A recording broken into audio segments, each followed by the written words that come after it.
ठीक हो रहा है दुर्योधन। ईश्वर की कृपा से या आपके छल से मम्मश्री।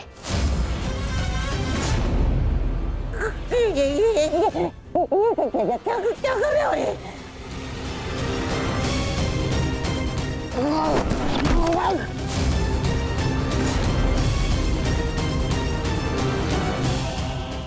स्मरण कीजिए कि मैंने क्या कहा था। विराट पर प्रस्थान से पूर्व मैंने क्या कहा था मम्मश्री? क्या करो? अपने मामा पर प्रहार कर रहे हो? और जो आपने मेरे पुत्री के साथ में किया वो क्या था? मैंने कहा था कि मामाश्री मेरी पुत्री है, वो उसे अपने षड्यंत्र में सम्मिलित मत करना। स्मरण है। कहा था कि दुर्योधन की पुत्री है, वो आपके चौसर का मेरू नहीं। स्मरण है।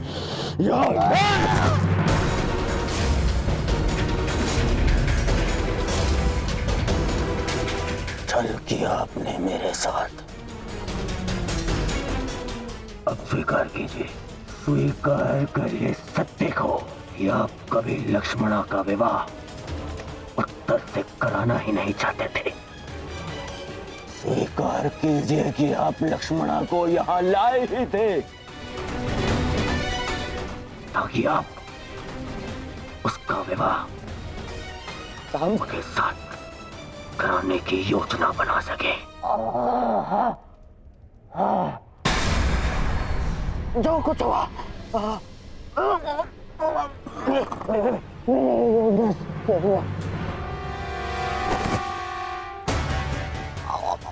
मरण तो क्यों? आपसे अच्छा कोई नहीं जानता कि मैं कृष्ण से कितनी घृणा करता हूं। फिर भी आपने मेरी पुत्री का विवाह उस रणछोड़ के पुत्र से करवाने की योजना बनाई।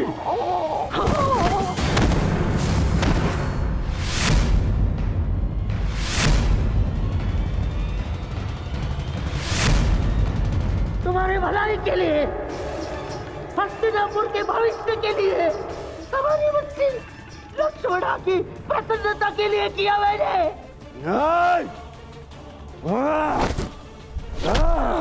बस मुझे बहुत ठेस पहुंची है दुर्योधन। जिस भांजे के लिए मैंने अपना राजपाट, अपनी प्रजा सबका त्याग करके यहाँ हस्तिनापुर में बैठ गया, इसे इतना अपना माना मैंने कि अपने संतान को भी भूल गया। वही आज मेरे प्राण लेने निकला है दुर्योधन।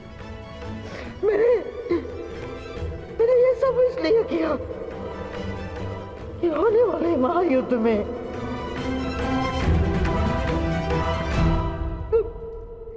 तुम्हें कोई हानि ना हो।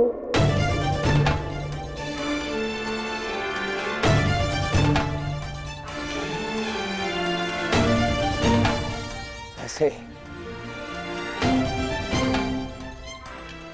लक्ष्मणा का विवाह करा के उस शाम से विवाह करा, क्या मैं बिना युद्ध के पांडवों से जीत जाऊंगा? नहीं, परंतु पांडवों की विजय के मार्ग में बाधा अवश्य आएगी,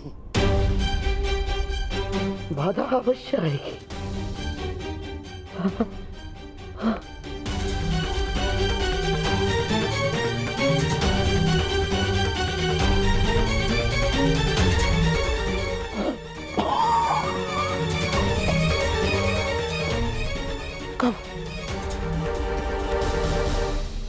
समझोगे तुम?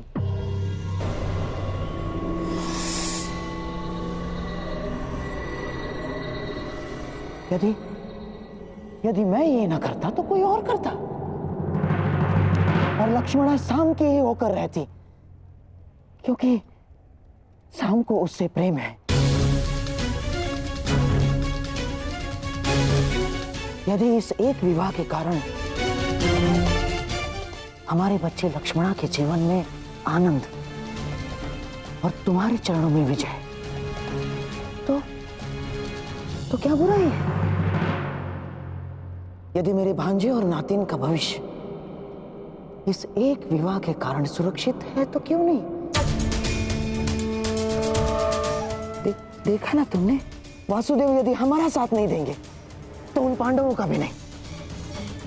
अब हमें बलराम समेत किसी भी यादव योद्धा का भय नहीं, और ना द्वारका की नारायणी सेना का।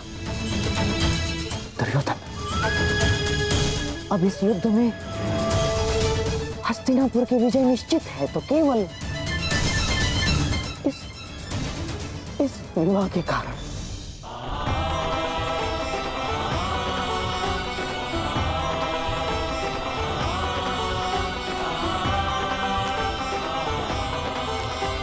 देखो कान्हा, भाग्य किस प्रकार बदलता है। कुछ ही समय पहले हम द्यूत खेल रहे थे और कुछ ही समय पश्चात हमारे भतीजे का विवाह हम देख रहे हैं।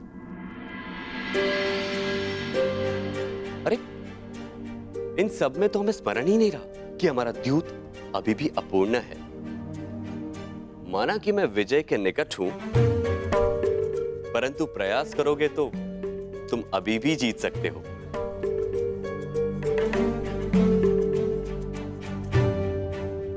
क्षमा चाहता हूं दाऊ, परंतु ये दाव भी मैं पूर्ण नहीं कर पाऊंगा।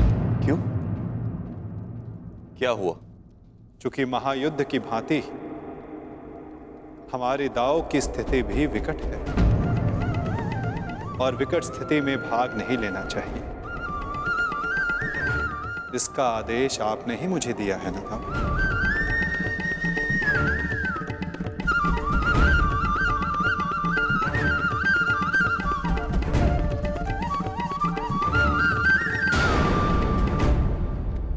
कर दीजिए मुझे। क्या करूं मैं? जब एक पुत्री विदा होती है तो उसके पिता के आंखों में अश्रु होते हैं, परंतु मेरी इन आंखों में अश्रु है क्योंकि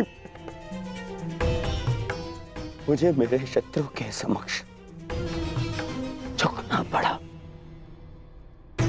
कितना बड़ा मूल्य चुका रहा हूं मैं इस विजय का, मामा श्री। कितना बड़ा।